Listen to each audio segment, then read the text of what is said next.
panunumala at palaisipan sa nanonood tungkol sa katauhan ni June. At meron pang mga rumor na naririnig na magkapatid daw ang karakter ni Daniel at Anthony. Totoo po ba ito?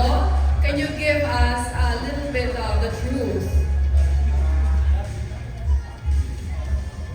We're very happy as a creative team, as the creators and the director, everybody, we're very happy that the audiences are engaged, not just in the action scenes, or the contracts, or the job missions, but in each and everyone's personal journeys.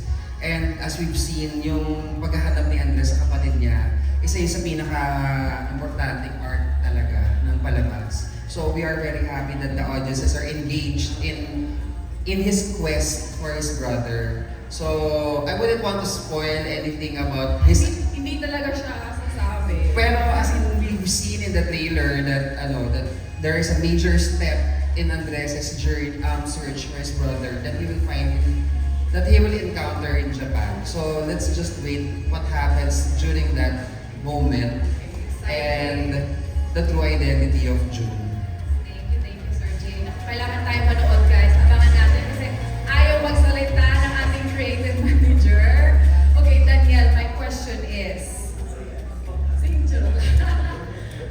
how has the camaraderie evolved between the cast? And has this opened your interest to do more projects like this in the future? Wala, iba na yung namin iba na yung samaan namin lahat. Sabi nga ni Sir, we're a unit. Totoo yun. Kahit saan kami dalhin, basta magkakasama, okay ka. At saka kung tutulungan talaga, totoo yun. On and off sa set yan. Kasi kahit nasa set kami, hindi rin siya madali Pagpapunta sa set, wala sa set, papunta ka lang, pagod ka na, ganun kami. So kami yung nagbibigay ng, siguro nalakas ng loob sa isa't isa. Ng kapatid. Would you say brotherhood na to? Oo, kasi Kapatiran? lalo na sa, totoo yun. Tsaka sa mga eksena namin hindi rin madadali. Kami rin ang nagtutulungan talaga. I'm sure sa weather doon sa Japan, kayo din na lilinis ng sipon ninyo. Mismo, tumatulong na yung uho mo. Tapos, ano yung isang tanong mo, madam? Gusto mo ba ng more projects na ganito? With your team? Yeah, syempre. Kahit mag-season 2 pa kami, walang problema. Okay. Tapusin muna natin ito, tapos pakinggan muna tayo sa akin. Mount Everest naman daw ang next. Thank you so much, Daniel. Okay, for Richard again. Of many tasks you've made to do, what do you consider mission impossible and why? Ano yun, sorry? Sa lahat ng mga mission na nagawa ninyo, what do you consider mission impossible and why? Mission Impossible. You mean sa show? Or like, It's up to you how you want to answer. well, ako, Mission Impossible, I think a mission is only possible if you're doing it alone. But if you're with a team, with a unit, anything is possible. So, yun sa akin. Wonderfully said. Palakpakan naman po natin, everyone. Okay, my one last question for tonight. For everybody. Ano yung pakiramdam nyo na almost 4 months na yung umi-ere ay patuloy na kinakapitan ng maraming nanonood sa serye?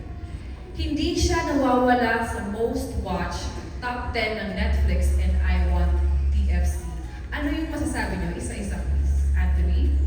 Ako sobrang grateful lang ako na parte pa rin ako ng napakagandang show na ito.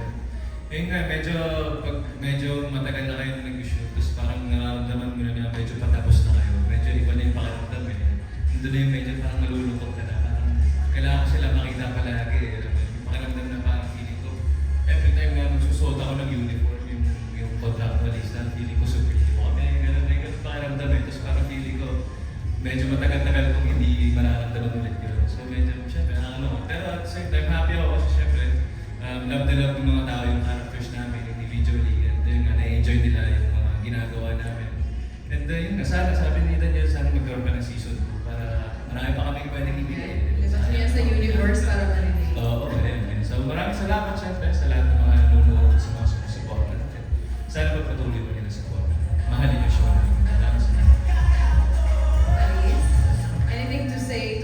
viewers for making you guys one of the most watched shows in Netflix and I Want to FC?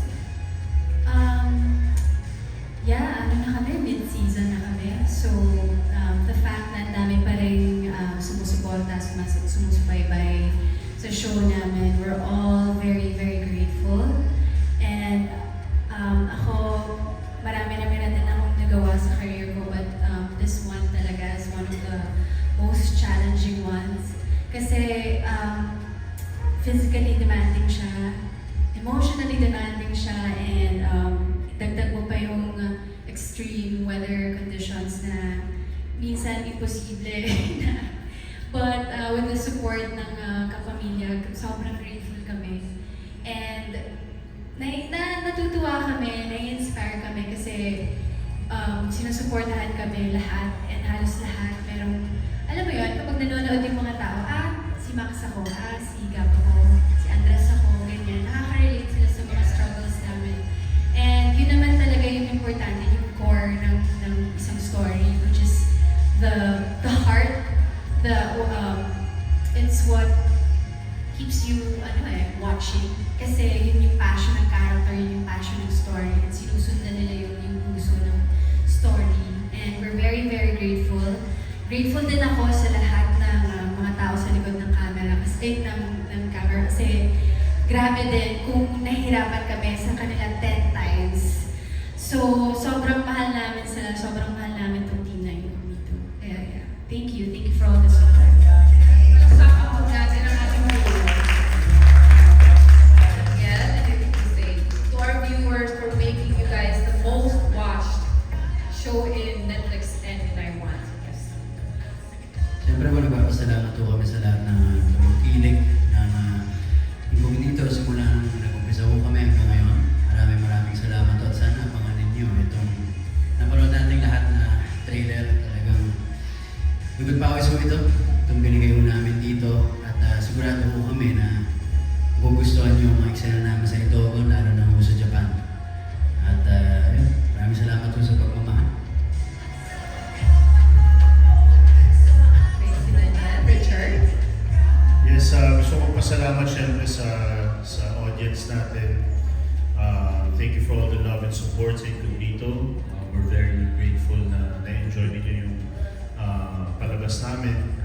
And I also want to congratulate and thank the entire team of Incognito for the job well done. You know, the job's not finished, but all the hard work is paying off. All the hard work is worth it. Coming into this project, we knew that it's not going to be easy doing an action series, all over the place, all over the world. But we are able to manage everything, and we have a good show in our hands. I would also like to thank the Netflix team, of course, dahil I consider this as one of my legacy projects. Sa dinami-dami na ginawa ko, this is definitely top 3, I think, of what I've done in my career. I think Netflix was able to give us a broader audience. Maraming mga eyeballs ngayon na naka-engage sa Incognito na hindi nanonood before to local channels, and now they're watching on Netflix. So thank you for Netflix, for the platform, for the opportunity, and of course to ABS-CBN. Skyla, anything to add? I just want to say thank you din. Maraming pong salamat sa lahat ng nanonood at sumusubaybay sa Incognito. Like I said earlier, we're all very, very proud of the work that we've done here. And it's all thanks to, of course, my co-stars, the production, our directors, lahat, inalagaan po talaga namin yung show na to at yung mga characters namin. And sobrang fulfilling para sa amin na pinapanood ninyo at minamahal nyo rin kami at yung show namin. So thank you. I really have nothing else to say but thank you. Thank you so much. And marami pa kayong aabangan na sobrang exciting. Kaya I hope you guys are looking forward to it as well. Thank you, Kyla. Baron?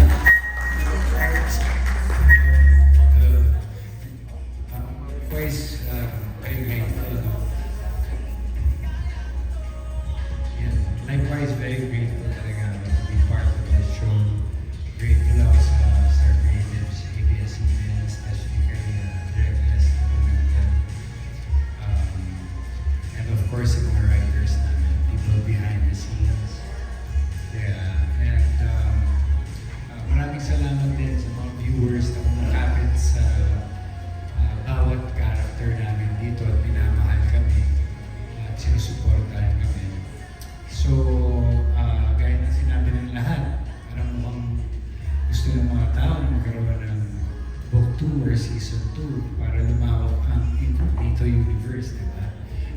willing matuloy, well, it all depends to, our showrunner, ABS-CBN. But let's hope and pray na marami tayong journey na makakasama kayong lahat. We love you. Thank you. Thank you, Aaron. And sana ay magkatotoo talaga. Thank you so much. Ladies and gentlemen, our contractor, Team, Sir good job, Ian. team. Good job. Hello po. Good evening. Good job, team. Tapos na ba? Tapos na mga kalaban? Okay. Very good. Alam niyo naman, as contractor, pag ubos na mga kalaban, trabaho ko sunduin kayo. Kaya maraming salamat. And I hope you're all excited for this Japan, the Japan parts. And thank you. Talagang sa last question ka talaga kumain. Siyempre. May question pa kami. May pahabol na question for you, Sir Ian. Your character as contractor is still very much a mystery to the audience. Hindi ba mahirap yung i-portray yung ganong classic, mysterious character? Actually, it's also a mystery to me. No, really, because the character evolves. As it evolves, I'm also in the process of discovering dahan-dahan mo lang nakikita yun as an actor, yung past niya, yung nakaraan. And it's a journey to not just self-discovery, but also to discover Ray. Yun. Afraid. Yes. Actually, I just asked everybody kung ano yung pakiramdam ninyo na 4 months na kayo umiere ay top 10 at palagi kayong most watched Netflix and I Want TFC. Ano yung masasabi mo sa audience as a thank you? Ako lagi lahat ng makausap ko na, na sinusubaybayan nila, nagka-thank you ako sa kanila kasi nga hindi namin expected na gano'ng maganda yung magiging resulta. And lahat ng mga hindi pa nahuhook, sinasabi ko na, kung ayaw niyong magugustuhan niyo, huwag niyo na simulan. Kasi mahuhook talaga kayo. When you see like 3 to 4 episodes, wala na, hindi niyo mabibitawan. So, Episode 59 actually is showing right now, so you guys watch after. Thank you, Sir. Thank you. Before we wrap this up, I actually want to ask Sir Jay to share your thank you to our audience. Siyempre talaga, most watched tayo. Ano po yung magiging message mo sa ating taong bahay, ang ating mga manonood? Maraming salamat po. Kagaya po na sinabi ng buong grupo na hanggang ngayon na isinusubaybayan nyo. And we're just actually midway. So the contract is not yet over. So talagang we're just very happy. And when we started the program, we set out into we gave ourselves one big job order, which was to elevate Philippine action and also to give something that we can all be proud of, not just the entire team, but the audiences, that the Filipino can do something like this. And it's a tall order for everybody. Kaya we're still getting there. We're just in the midpoint of the entire project. So we're looking forward to more. Palakpakan naman muna ni guys! Sir Jay, may season 2 muna. Sir Jay, ayaw talaga magsalita. Okay. So, thank you so much, Sir Jay. And I would like to say thank you to everybody, especially to the ones who are watching online. You're watching actually live ngayon, guys. And Contracts, thank you so much. Thank you so much for being here. Thank you so much to our media friends. And before that, we'd like to invite everybody to please, we are going to